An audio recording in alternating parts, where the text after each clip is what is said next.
Hello friends, welcome to my YouTube channel study 24/7। तो friends, आज हम लोग देखेंगे अपने 35वें लेसन प्लान को, जो हमारे विषय इतिहास यानी हिस्ट्री का है। और आज का हमारा प्रकरण है समुद्रगुप्त।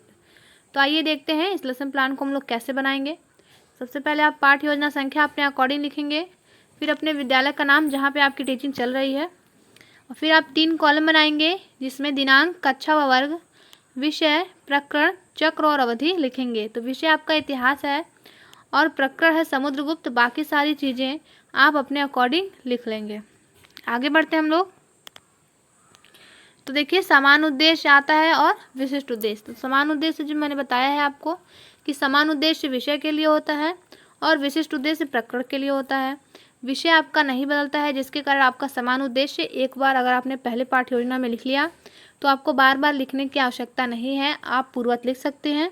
अगर आपने नहीं लिखा तो हमारे डिस्क्रिप्शन बॉक्स में आपको इसका जो समान उद्देश्य का आपको लिंक मिल जाएगा, आप वहां से जाकर देख सकते हैं। और फिर आता है विशिष्ट उद्देश्य।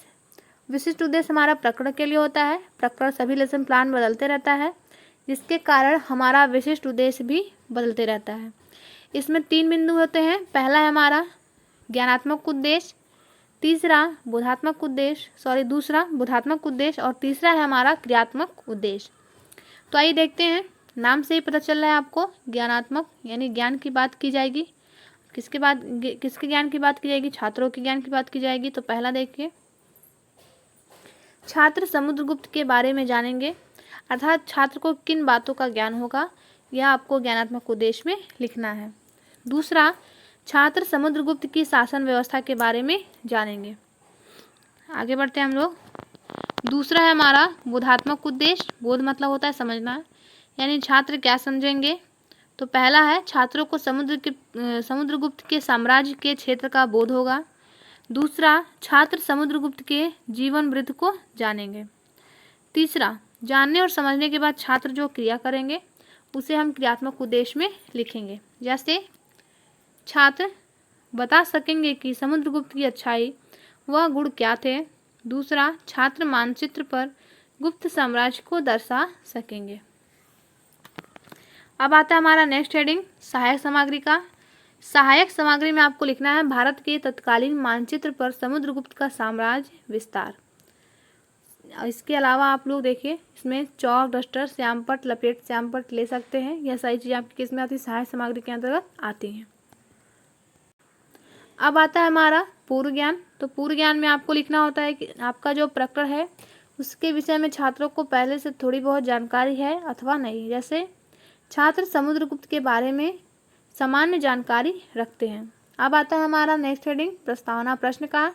तो जो प्रस्तावना प्रश्न है उसे हम लोग कैसे बनाएंगे, आइए देखते हैं।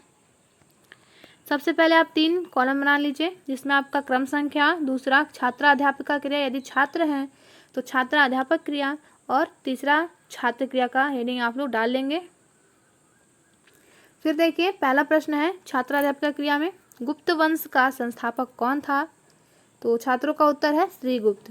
दूसरा, श्रीगुप्त के पश्चात गुप्त वंश का शासक कौन बना? तो छात्रों का उत्तर है चंद्रगुप्त प्रथम बना। तीसरा, चंद्रगुप्त प्रथम के पुत्र का क्या नाम था? तो समुद्रगुप्त नाम था। और फिर हमारा देखिए चौथा प्रश्न है, समुद्रगुप्त के विषय में आप क्या जानते हैं? तो छात्रों को समुद्रगुप्त के विषय में नहीं पता, तो देखिए वो क्या हो जाएगा, उनके लिए समस्यात्मक प्रश्न हो जाएगा, जिसका स्पष्टीकरण आप आगे चलकर देंगे। तो आइए देखते हैं नेक्स्ट रीडिंग हमारी उद्देश्य कथन का आता है। उद्देश्य कथन में आप जो प्रकरण को पढ़ाने जा रहे हैं वो आपको बताना होता है छात्रों को कि आप क्या पढ़ाने जा रहे हैं। तो देखिए बच्चों, आज हम समुद्रगुप्त के विषय में विस्तार पूर्वक अध्ययन करेंगे। अब आता है हमारा नेक्स्ट हेडिंग, प्रस्तुतिकरण का। प्रस्तुतिकरण के लिए आपको 4 कॉलम बनाने पड़ेंगे। अगर आपका प्रकरण बहुत बड़ा है तो आप उसे 2 अन्वितियों यानी 2 भागों में विभक्त करके पढ़ा सकते हैं। तो अगर आप 2 भागों में विभक्त करते हैं तो आपको लिखना होगा कि पठन पाठन की सुविधा की दृष्टि से प्रस्तुत प्रकरण को 2 अन्वितियों में करके पढ़ाया गया है। फिर देखिए आप कॉलम बनाएंगे, 4 कॉलम बनाएंगे, जिसमें पहला होगा शिक्षण बिंदु, दूसरा छात्राध्यापक क्रिया, तीसरा छात्र क्रिया और चौथा होगा हमारा श्यामपट्ट सारांश या श्यामपट्ट कार्य। शिक्षण बिंदु में आपका हेडिंग होगा समुद्रगुप्त का जीवन परिचय और छात्राध्यापक क्रिया, यदि छात्र है तो छात्राध्यापक क्रिया में आप व्याख्या हेडिंग डालकर लिखेंगे क्या? समुद्रगुप्त वंश का शासक था। समुद्रगुप्त गुप्त वंश का शासक था या गुप्त वंश का दूसरा महान शासक था। समुद्रगुप्त 335 ईसा पूर्व में गद्दी पर बैठा। हरिशेर समुद्रगुप्त का दरबारी कवि था। यह भी आपका प्रश्न बहुत बार पूछा जाता है। जिसने अशोक के स्तंभ पर समुद्रगुप्त का अभिलेख खुदवाया था। इसे प्रथम प्रशस्ति के नाम से जाना जाता है। समुद्रगुप्त वीणा वादक संगीत प्रेमी था। यह भी प्रश्न आपके परीक्षाओं में कई बार पूछा गया है कि समुद्रगुप्त किसका प्रेमी था, तो वीणा वादक यानी संगीत प्रेमी था वो। छात्र क्रिया में आप लोग लिखेंगे छात्र ध्यानपूर्वक सुन रहे हैं, और श्यामपट्ट सारांश में आप लिखेंगे समुद्रगुप्त 335 ईसा पूर्व में गद्दी पर बैठा। आगे बढ़ते हैं हम लोग। अब आता है हमारा मूल्यांकन प्रश्न के स्थान पे आप लिखेंगे बोध प्रश्न। बोध प्रश्न में आप प्रश्नों की संख्या अपने अकॉर्डिंग रख सकते हैं, और इसमें आपको वही प्रश्न पूछने हैं जो आपने अभी छात्रों को प्रकरण में पढ़ाया। उससे अलग आपको प्रश्न को नहीं पूछना है, इधर उधर के प्रश्नों को भी इसमें नहीं पूछना है। यह क्यों पूछा जाता है? तो जो आपने छात्रों को पढ़ाया समझाया, उन्हें कितना समझ में आया, कितना याद हुआ, यह सारी चीज़ें देखने के लिए यह आपका बोध प्रश्न पूछा जाता है। तो देखिए पहला प्रश्न है समुद्रगुप्त गद्दी पर कब बैठा, तो 335 ईसा पूर्व में बैठा। दूसरा प्रश्न है हरिशेर किसका दरबारी कवि था, तो ये छात्रों का उत्तर है समुद्रगुप्त का दरबारी कवि था। तीसरा प्रश्न हमारा समुद्रगुप्त को भारत का नेपोलियन क्यों कहा जाता है, तो ये छात्रों के लिए क्या है, समस्यात्मक प्रश्न है, जिसका स्पष्टीकरण हम लोग आगे देंगे। देखिए फिर से आपका हेडिंग होगा भारत का नेपोलियन, यहाँ पे शिक्षण बिंदु में आपका हेडिंग होगा भारत का नेपोलियन, और व्याख्या हेडिंग डालेंगे आप लोग छात्राध्यापक क्रिया में। समुद्रगुप्त अत्यंत वीर व पराक्रमी राजा था। समुद्रगुप्त को कभी पराजय का सामना नहीं करना पड़ा, इस कारण इसे भारत का नेपोलियन कहा जाता है। छात्र क्रिया में छात्र ध्यानपूर्वक सुन रहे हैं, और श्यामपट्ट सारांश में आप लिखेंगे समुद्रगुप्त, यहाँ पे देखिए समुद्रगुप्त वीर व पराक्रमी शासक था। अब देखिए मुद्रा के बारे में लिख देते हैं हम लोग उनके। समुद्रगुप्त ने सोने के सिक्के बनवाए जिस पर अश्वमेध के यज्ञ के घोड़े चित्रांकित थे। यह भी आपके परीक्षाओं में पूछा जाने वाला प्रश्न है कि समुद्रगुप्त के द्वारा जो सिक्का चलाया गया था उस पर किसके चित्र थे, तो आप देख लीजिए इसमें उस पर अश्वमेध यज्ञ के घोड़े के चित्र अंकित थे। फिर आपका वही है छात्र क्रिया में आप लिखेंगे छात्र ध्यानपूर्वक सुन रहे हैं, और श्यामपट्ट सारांश में लिखेंगे सोने के सिक्के चलवाएं। फिर से आप मूल्यांकन प्रश्न ही लिखें, मूल्यांकन प्रश्न के स्थान पर बोध प्रश्न लिखेंगे, मूल्यांकन प्रश्न नहीं लिखेंगे।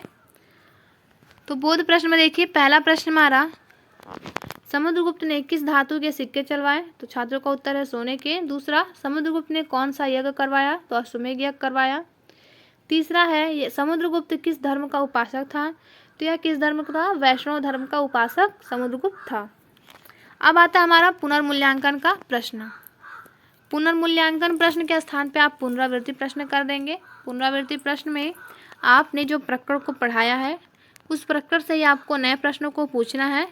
जो प्रश्न आपने पूछ लिए उसे आपको दोहराना नहीं है, और आपका प्रश्न जो है प्रकरण से ही संबंधित होना चाहिए, इधर उधर के प्रश्न को आप इसमें नहीं रख सकते हैं।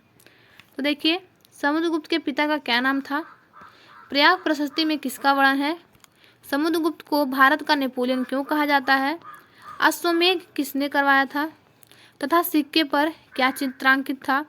पांचवा प्रश्न है समुद्रगुप्त को क्या उपाधि मिली थी।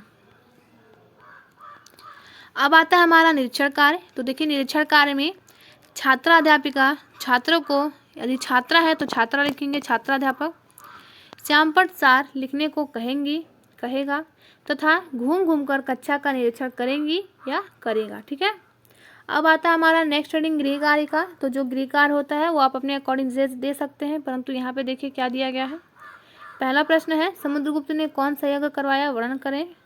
दूसरा समुद्रगुप्त को भारत का नेपोलियन क्यों कहा जाता है, लिखकर बताइए। अब आता है नेक्स्ट एंड लास्ट हेडिंग। जो तीसरा प्रश्न हमारा समुद्रगुप्त ने किस धातु की मुद्रा का निर्माण करवाया, लिखिए। और नेक्स्ट रीडिंग जो लास्ट रीडिंग है वो हमारी किसकी है, समीक्षा की है। यहाँ पे आपका जो अध्यापक होते हैं आपके जिसके द्वारा फाइल आपकी साइन की जाती है, वहाँ पे आप आपके लेसन प्लान पे टिप्पणी करते हैं कि जो आपका लेसन प्लान है उसमें क्या त्रुटियां हैं, क्या त्रुटियां नहीं हैं, किन कौशलों का प्रयोग किया गया है, किन कौशलों का प्रयोग नहीं किया गया है। यह सारी चीज़ें आपकी किसमें लिखी जाती हैं, समीक्षा के अंतर्गत आती हैं। तो फ्रेंड्स, वीडियो अच्छा लगे तो लाइक करें, शेयर करें और हमारे चैनल को सब्सक्राइब करें। अगर आपको किसी और भी सब्जेक्ट का लेसन प्लान चाहिए तो आप हमें कमेंट बॉक्स में ज़रूर बताएं। और हिस्ट्री, सिविक्स एंड जियोग्राफी के अगर आपको लेसन प्लान देखने हैं तो हमारे यूट्यूब चैनल पे उसकी 30 लेसन प्लान की प्लेलिस्ट है, जिसका लिंक आपको डिस्क्रिप्शन बॉक्स में दिया गया है। आप जाके वहाँ से देख सकते हैं। Thank you friends. अगर मिलते हैं नेक्स्ट वीडियो में।